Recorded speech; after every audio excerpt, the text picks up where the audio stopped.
सखी सुना ससुर में सखी प्यार के फूला ना खिलल हो पियवा मौगा मिलल हो पलंग नाही हिलल हो पियवा मौगा मिलल हो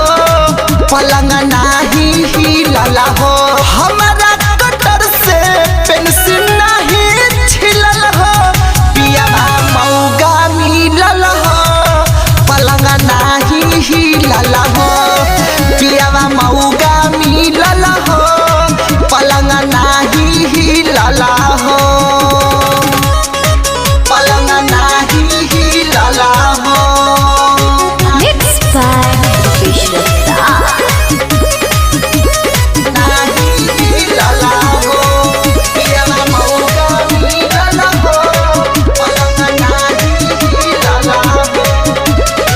छोड़ के यार गईनी माजा ना जो पैनी बड़ी पचतैनी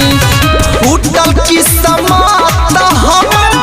बुरा भइल गत हमर ससुरा जे गईनी सखी का कही हो छोड़ के यार गईनी माजा ना जो पैनी बड़ी पचतैनी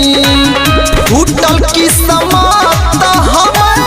बुरा भइल गत हमर ससुरा जे गईनी